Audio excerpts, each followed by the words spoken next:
পৃথিবীর সবচেয়ে দামি জিনিস হলো বিশ্বাস, যা অর্জন করতে বছরের পর বছর সময় লাগে, কিন্তু হারাতে এক সেকেন্ডও সময় লাগে না। জীবনে যদি এগিয়ে যেতে চাও তাহলে নিজের কান বন্ধ করে রাখো, কারণ জীবনের চলার পথে অনেক মানুষের অনেক কথা তোমার মনোবল ভেঙে দিতে পারে। খুব তাড়াতাড়ি কখনো কাউকে বিশ্বাস করতে যেও না, কারণ সব মানুষ বিশ্বাসের মর্যাদা দিতে জানে না।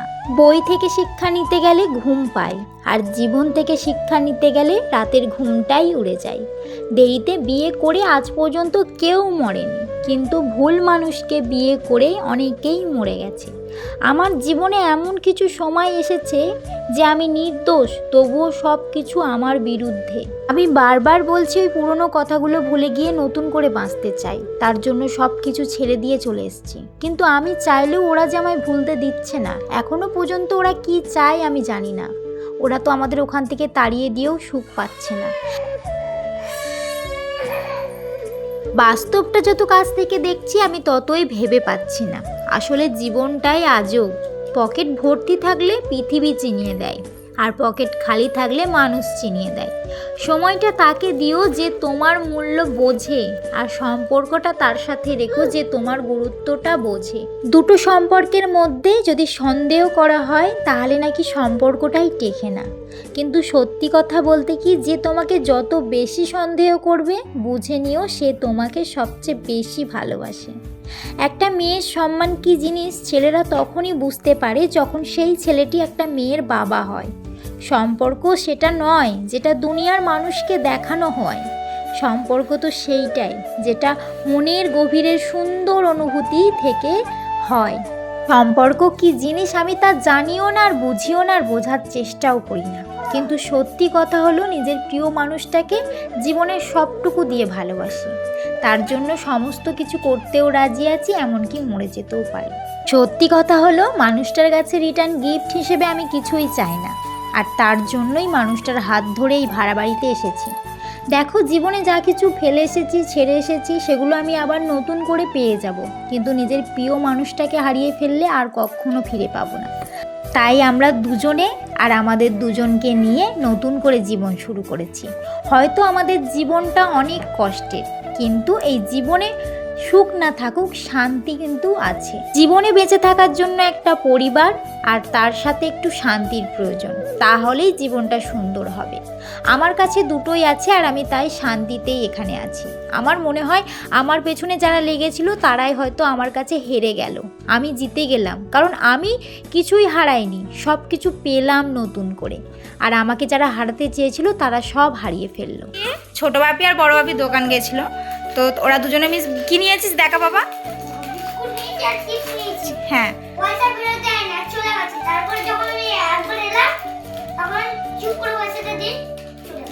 তার মানে তুই এখনো কিছু জানিস না হিসাব করতে, তার জন্য তোকে বোকা বানিয়ে নিয়েছিল। 5 টাকা দেয়নি, আবার গেল বলে আবার আবার 5 টাকা দিয়েছে, তার জন্য বলছে ওমা তোমাকেও বোকা বানাবে, তাই তো?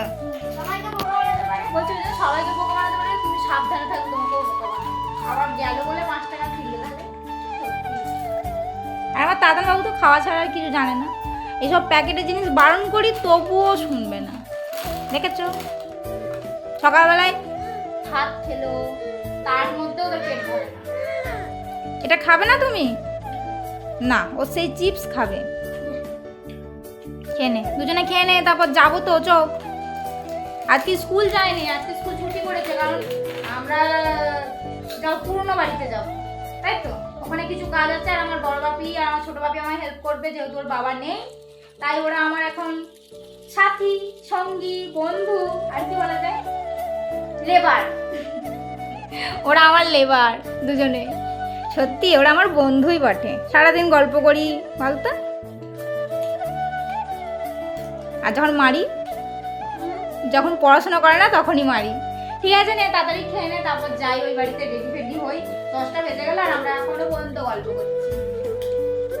দুপুরের প্রচণ্ড পরিমাণ রোদ বেরিয়েছে। এখন যদি আমি দুটো ছেলেকে নিয়ে ওই বাড়িতে যাই রোদে তাহলে আবার শরীর খারাপ করবে, আর এমনিতেই আমি এখন একা রয়েছি। রাতে ভিতে কিছু হলে কেউ দেখার মতো নেই, তাই ভাবলাম যে বিকেলবেলায় যাব।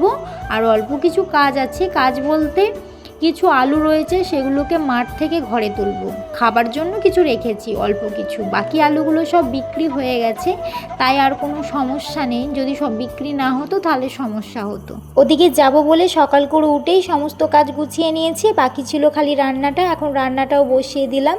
আর কদিন ধরেই জানো তো প্রচণ্ড পরিমাণ রোদ দিচ্ছে, মানে এখন বাজছে 10:30, তার মধ্যেই এরকম রোদ দিয়েছে। দুপুরবেলায় যে আরও কীভাবে রোদ দেবে, যত দিন বাড়ছে তত গরমটাও বাড়ছে। এখনও অনেক দেরি বৈশাখ জ্যৈষ্ঠ মাস, তার মধ্যেই এত গরম পড়ে গেছে, তাহলে তখন কি হবে বলো তো। এদিকে আমার রান্না বান্না কমপ্লিট হয়ে গেছে, কিন্তু তাতান সোনারা মন দিয়ে খেলা করছে, তাই ভাবলাম যে না, বাকি কাজগুলো গুছিয়ে নিই, তারপর ওদেরকে চান টান করাবো। সারাদিন একা থাকতে থাকতে আমার সাথে যে অন্যায়টা ঘটেছে বারবার মনে করতে করতে না আমার খুব কষ্ট হয়।